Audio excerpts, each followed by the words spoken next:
ಆತ್ಮೀಯ H16 news ವೀಕ್ಷಕರು, ನಾನು ನಿಮ್ಮವ MI ಅಥವಾ ಮಲ್ಲಪ್ಪ ಜೋತ್ ಅವರು. ಆತ್ಮೀಯರೇ, ಇರಾನ್ ಮೇಲೆ ಇಸ್ರೇಲ್ ದಾಳಿ ಮಾಡಿದ್ದನ್ನು ನೀವು ಸುದ್ದಿಗಳ ಮೂಲಕ ನೋಡ್ತಾ ಇದ್ದೀರಿ, ನಿಮ್ಮ ಟಿ ವಿಗಳಲ್ಲೂ ನೋಡ್ತಾ ಇದ್ದೀರಿ.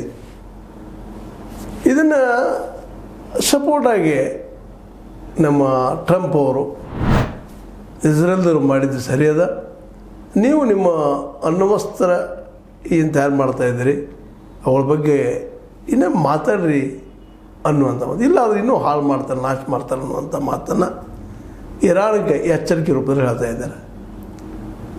ಟ್ರಂಪರ ಈ ನೀತಿ ಆಲ್ರೆಡಿ ನಿಮಗೆ ಗೊತ್ತಿರ್ಬೋದು. ಈ ನಮ್ಮ ಮೇ 10 ನಂತರ ಆದಂಥ ಡೆವಲಪ್ಮೆಂಟ್ ಭಾರತದ ಸಲುವಾಗಿ ಆಪರೇಷನ್ ಸಿಂಧೂರ್ ಸಂದರ್ಭದಲ್ಲೇ ಒಂದಿಷ್ಟು ಇರಾನ್ ಜೊತೆಗೆ ಒಳ್ಳೆಯ ಸಂಬಂಧ ಮಾಡ್ತಾ ಇದ್ದಾರೆ ಟ್ರಂಪ್ ಅವರನ್ನೂ ಸಂದರ್ಭದಲ್ಲೇ ನಾವು ನಂಬೋದಕ್ಕೆ ಅರ್ಹರಲ್ಲ ವ್ಯಾಪಾರಿಗಳು ಅನ್ನುವಂಥ ಒಂದು ಸಂದೇಶವನ್ನು ಟ್ರಂಪ್ ಅವರು ಬಿಟ್ಬಿಟ್ಟಿದ್ದಾರೆ. ಇಸ್ರೇಲ್ನ ಬದಿಗೆ ಸರಿಸಿದ್ದಾರೆ, ಹಮಾಸ್ ಜೊತೆ ಏನೋ ಮಾತುಕತೆ ಮಾಡಿಕೊಂಡು ಶಾಂತಿ ಮಾಡ್ತಾ ಇದ್ದಾರೆ ಈ ಗಾಜಾ ಪಟ್ಟಿಯಲ್ಲೇ ಅಂತೇನೋ ಅನ್ನೋದ್ರಲ್ಲೇ ಇದು ಹೊಸ ಬಾಂಬ್ ಬಿದ್ದಿದೆ. ಮತ್ತು ಇರಾನನ್ನು ಹೊಡೆಯೋದಕ್ಕೆ ಇರಾನದ ಏನಪ್ಪ ಅಣ್ವಸ್ತ್ರ ಏನದು